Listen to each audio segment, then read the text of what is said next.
Hello everybody, I'm Daniel Bloom, and I'm going to be doing a little video on Final Fantasy XIV. So I'm at the end game already. I'm not going to spoil anything, but this dungeon I'm doing is optional and doesn't reveal any content related to the main story or even some side stories except one which isn't actually important and is very optional. And it doesn't really spoil anything really because there's no characters being spoiled except for the boss. So basically the dungeon I'm doing is a very easy dungeon that everybody spams at the end game to grind for in-game gear, so that way they can prepare for what's called the Savage Raids, and essentially try to get their way to the best gear possible. The best gear possible in the game doesn't really require that you do Savage Raids, it requires that you basically keep playing for a couple of weeks until you get enough points to buy all the in-game gear, which I disagree with, but that's just how it is. So, this is my hot bars, and although it doesn't look like it, these hot bars are actually very necessary in order to play this role that I am. So, to explain the way this hot bar has been set up, to some degree, although I can assure you, you could do it better, most likely, there is the actual damage that I'm doing, the damage spells, which I put on the left, the more utility spells I put on the right. The only spell on the right that I use continuously throughout most of my fights is the fire. Even in the endgame, fire is necessary to keep your DPS up and to keep a consistent DPS while you're playing the Black Mage. And the Black Mage is actually really easy to master. You just have to learn two different rotations in a single character. So the first rotation is the Fire and Ice rotation that you've probably seen in a lot of videos. So the Fire and Ice rotation still requires you to use other spells in order to keep things going. One of those spells is Ley Lines.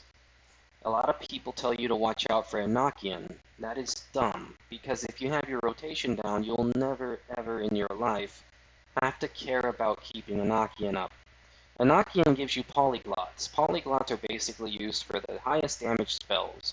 It's basically a currency you get for keeping your DPS up as you play. So it gives you more damage for doing damage. This whole class is about dealing damage. It's the highest damage dealing class in the game. People don't like people who play this role because essentially a lot of people don't know how to play this role. If you die in a raid, nobody will heal you until the raid is over sometimes because they think that it's going to upset you. They really want to essentially attack players for playing this role because it doesn't really offer too much utility, so they say. But in reality, it does. So this role has two utility that matter over the entirety of the party. The first is Surecast. This makes sure that you don't get knocked back by most attacks. There are some bosses that will knock you back anyway because it is somewhat a part of the fight that you get knocked back in those attacks that you do get knocked back. This will make sure you don't fly whenever you're supposed to fly off the map because you didn't position yourself well. And it's not even really necessary to have, but it's there, and you'll probably use it maybe 3 times in the entirety of trying to get to level 90. So the second one is Sleep. And Sleep is a spell that basically you would use in conjunction with Swift Cast. So you hit Swift Cast and immediately hit Sleep. The other spell that you'll use with Swift Cast in the end game is the Spare.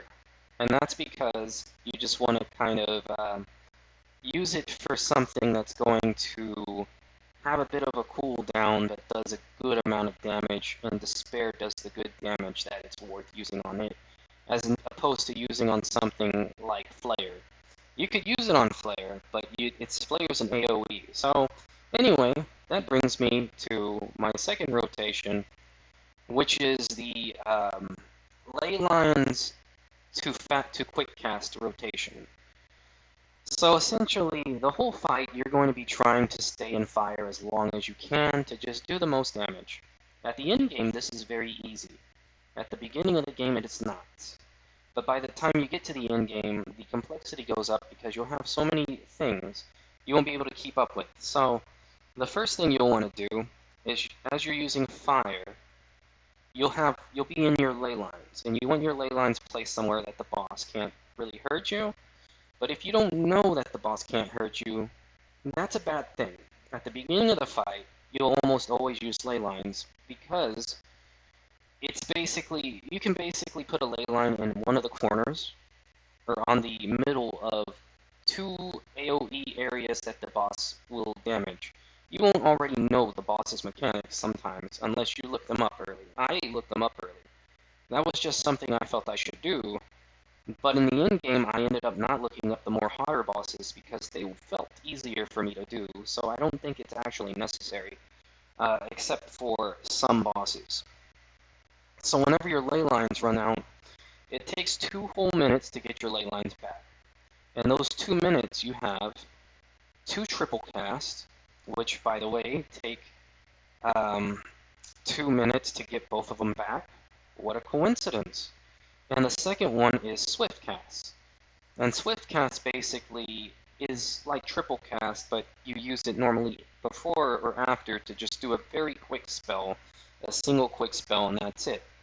When you do have your ley lines out, you can teleport to the ley lines with this spell, and you can also teleport to your teammates by targeting them and then pressing this, Ethereal Manipulation. This makes sure you can travel around the map very quickly in order to dodge enemy attacks and position yourself, because positioning yourself is a big deal. In the Savage raids, it's an even bigger deal, and some people say that Black Mage can't be used in Savage raids. This is actually really dumb. You will be discriminated against for being Black Mage, by the way. So, to cover what I've said in total, there's 2 layers of rotations you have to worry about in terms of complexity. The first is the Fire and Ice paradigm. The second is the polyglot, not the polyglot, well, kind of. I didn't go over Amplifier, but anyway, the second is the ley line and swift cast rotation. Polyglots are basically used to gain these quick cast spells that you can instantly cast when you have a polyglot. It's an in-game currency you gain as a Black Mage, which builds up as you continue to use very specific spells like this one, or any spell that keeps your hearts or your Umbral Fire, Umbral Ice up. To instantly switch without losing any Umbral Ice or Fire, you of course have to use Tier 2, or not a Tier 2 actually, well, yeah, Tier 2 attack that's not, so Fire 3 is a Tier 2, because it's basically Fire 1 but with a longer cooldown, but it does damage to a single enemy. And then this one is Fire 2. It's High Fire 2 at the end of the game. This is still a Tier 2 attack, in my opinion. It's an AoE version of Fire. So, this last one is not an AoE, it's Fire 4. It deals to a single target. So my single target attacks, I put in the center of my bar, mostly over here, except Foul. Foul is actually not a single target attack. I'm going to go ahead and switch Foul right now with the Xenogloss, because that's actually how I prefer things. So I keep my single target attacks in the middle, I keep my AoEs outside, and one of the reasons I do that is because here we have the AoE attacks, High Blizzard, High Fire, and you'll be using those a lot more often in raids.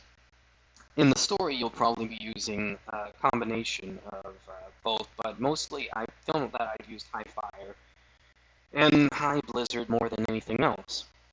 You eventually get Freeze and you get Flare, and those are also AoEs. This one here, Foul, is essentially a good AoE to use.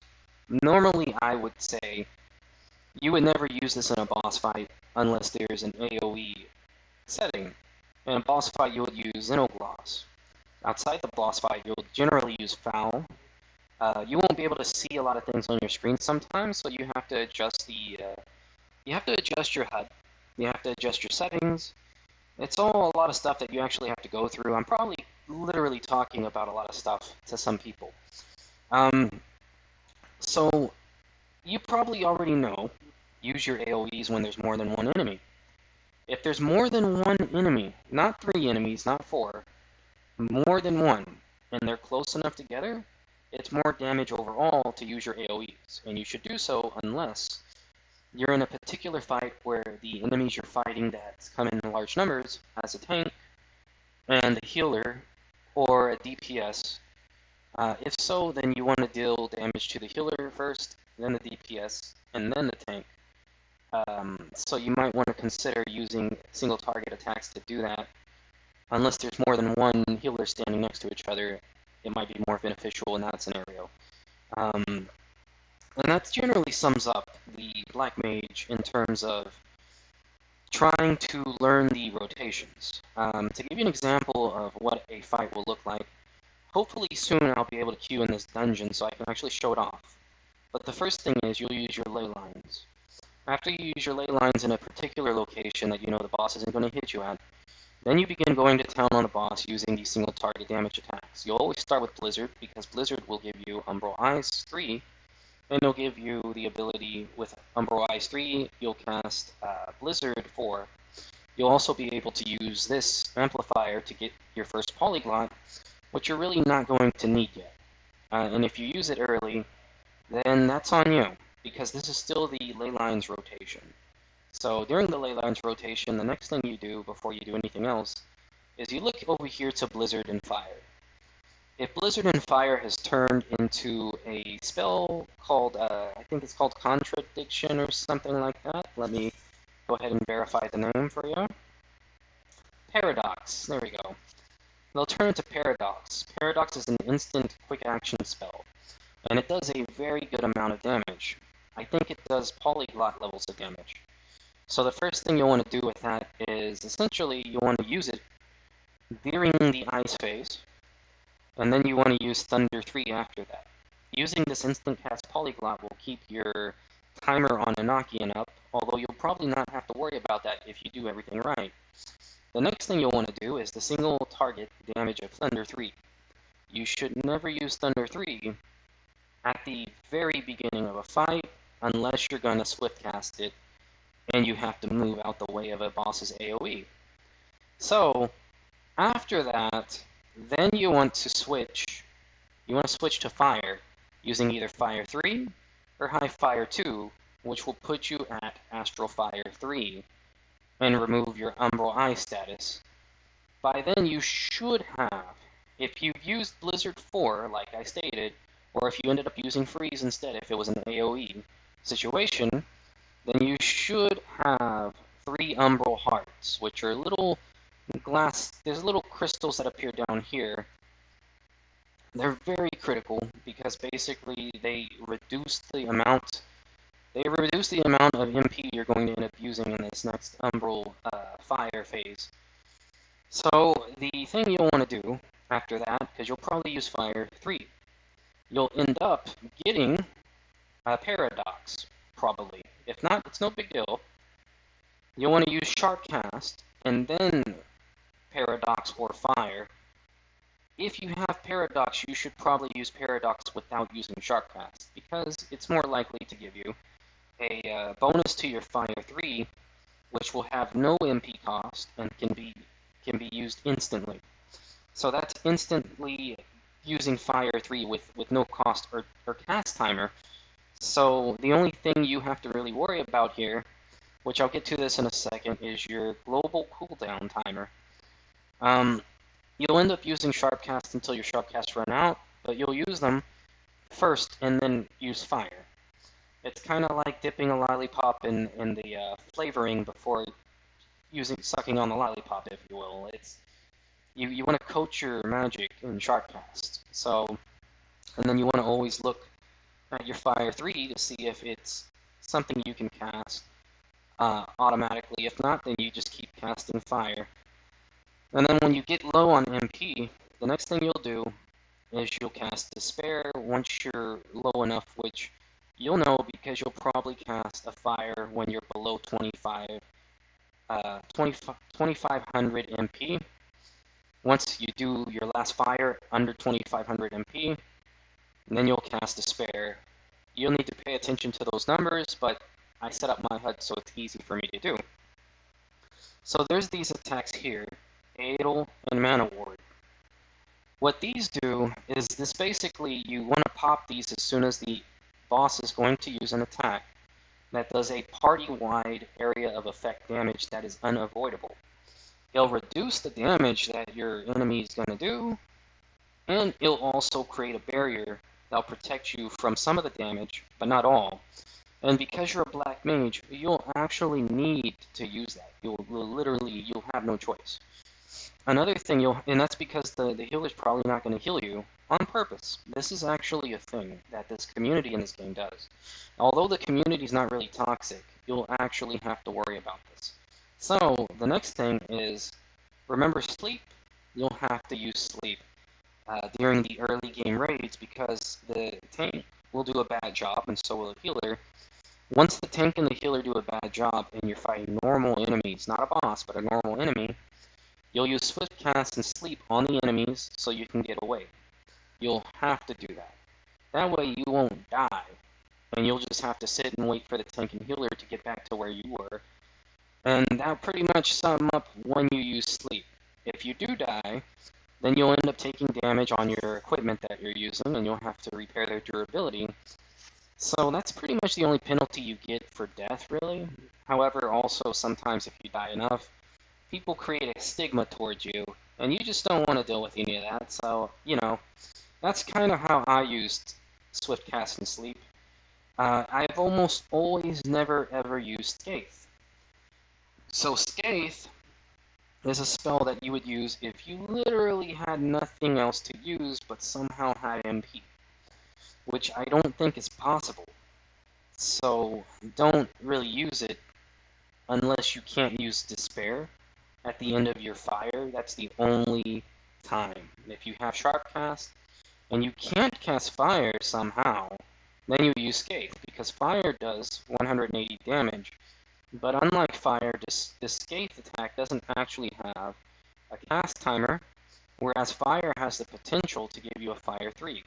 It's not effective to use Scathe ever in this game. Ever. Literally. I don't even think it was effective for me to use it near the beginning of the game. But I learned all of this the hard way, by the way. So, the next thing, once you're done with Fire, then you want to start your Ice phase again by using Blizzard 3. Alright? So, if you are in a Swiftcast phase of your cycles, then you'll probably have Thunder 3 highlighted where you can instantly cast it. You'll probably be able to use Xenoglossy. You'll probably be able to use Amplifier to get a Xenoglossy. And you'll just spam those until you run out, and then hopefully, you don't have to really worry too much because you're not going to be out of MP as long as you use Blizzard 3 in advance. So let's go ahead and demonstrate some of these. I'm going to start by using ley lines right where the boss normally can't.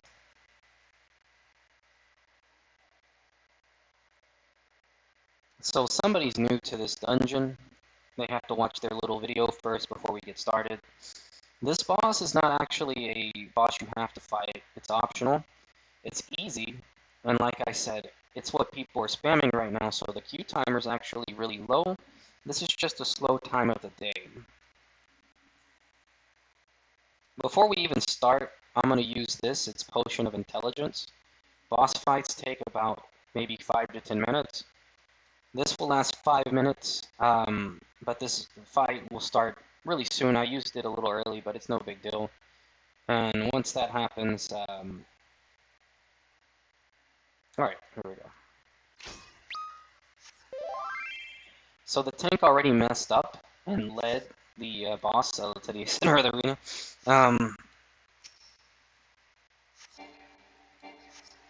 Alright, so now we're at my Fire phase. Sharp Cast and Paradox.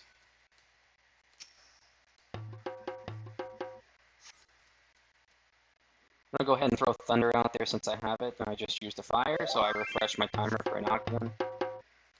Get out the way of the boss's attacks.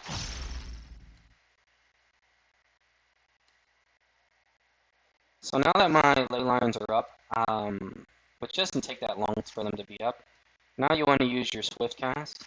So I'm at the point where I can use Despair, as you can tell. Blizzard 3, and then we start doing swift casts.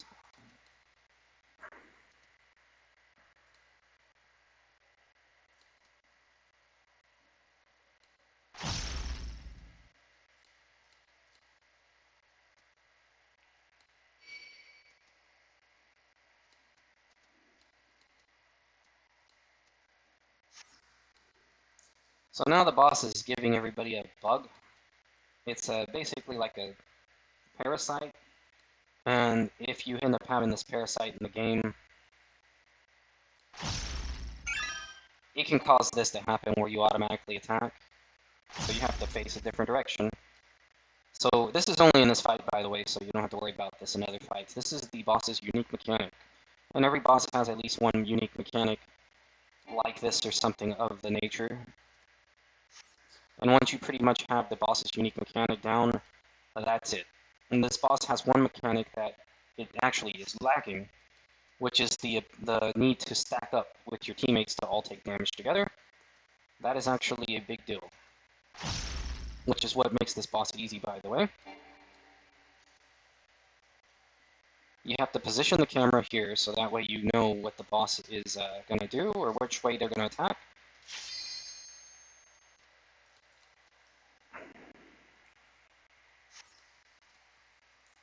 My ley lines are back. Uh-oh, I used them early.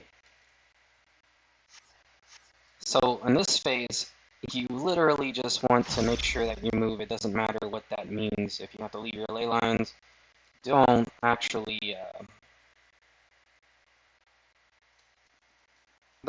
bother getting hit by that, because if you get hit by it, you're going to end up doing auto attacks that are not desirable. That's the raid-wide AoE. The healer, as you can tell, is using group heals, so I have to go to the center.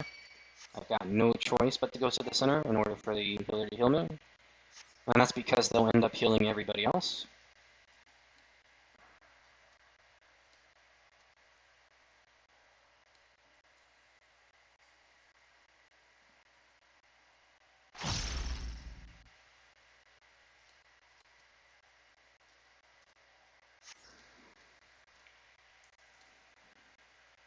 So at the halfway point of a boss fight, you want to pay attention to the limit break gauge. If the limit break gauge is already at halfway, but the boss's health is not at halfway, then that means that you shouldn't use limit break until limit break is full. That's exactly how that works. And don't do that any other way.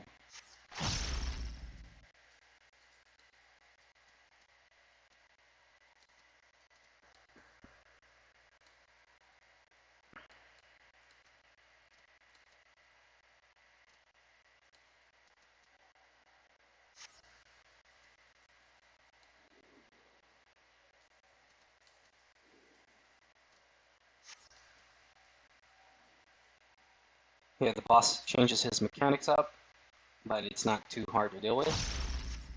It might become hard to deal with. And our ley lines are back, and so we can now do the ley lines again.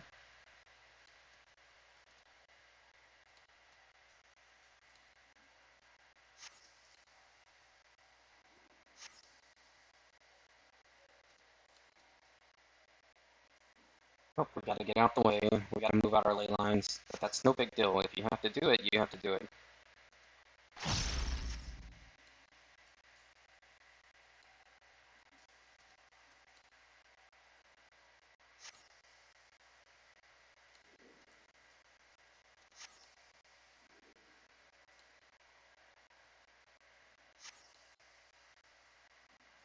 Okay, our ley lines are over. Let's go ahead and switch to quick casting as much as we can.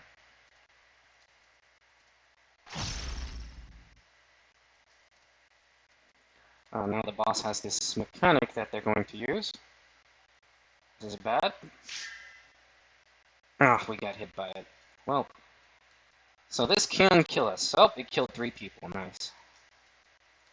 We're the black mage, and we're not dead. So the healer died. The healer is not doing their job.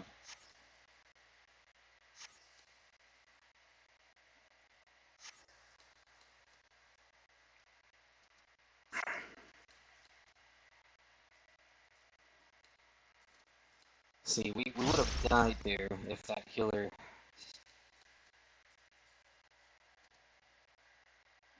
didn't heal at all, which they're doing a bad job healing anyway.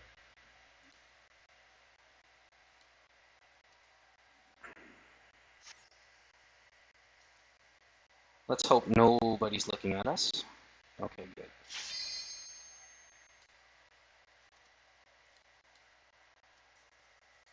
Oh. Okay, good. Nobody's looking at us. Ley lines back. Use the ley lines whenever you can, and not just any time. You have to actually use it at a specific time, or else bad things happen.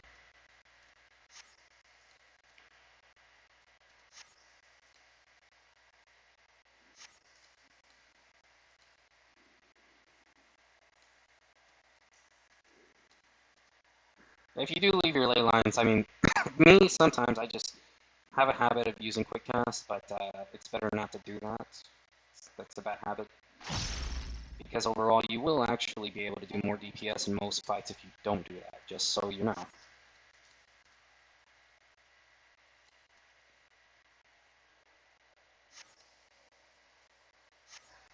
Okay.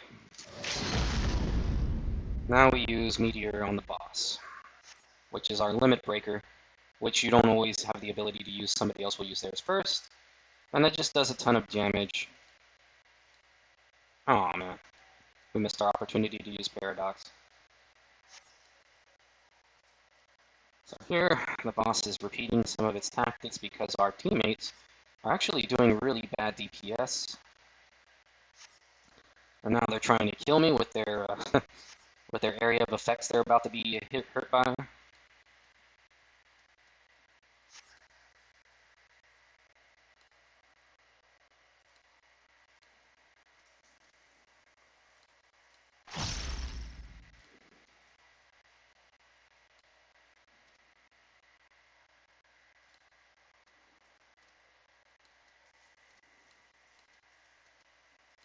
Oh, it's got that mechanic going.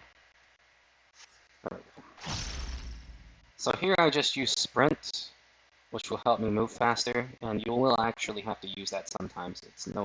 You'll have no choice. So this healer is doing such a bad job, or the DPSs are actually just not really knowing where to stand, which is not a bad thing necessarily. I really feel it's on the healer here. Alright, so this is not World of Warcraft.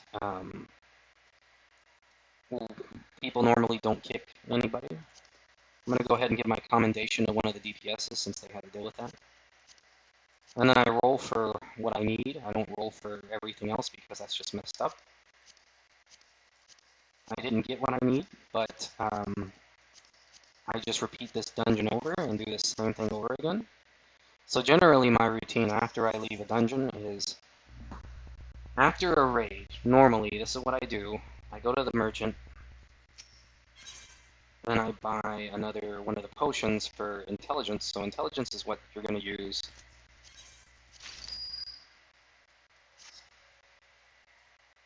It's what you're going to use in order to increase your damage. And I was doing a lot of damage, but some people probably wouldn't be able to pay attention to that. So then I go to the mender and I make sure all my equipment is mended, which is really cheap to do. At least at the end of the game, it's cheap to do. And that basically sums up the Black Mage and a demonstration of how the Black Mage works. So be sure to comment if you have any questions or criticisms. I'm completely open-minded to criticisms. I don't really care how bad they are either. I'm not one of those people who are very soft. So that pretty much sums this video up, and thank y'all for watching.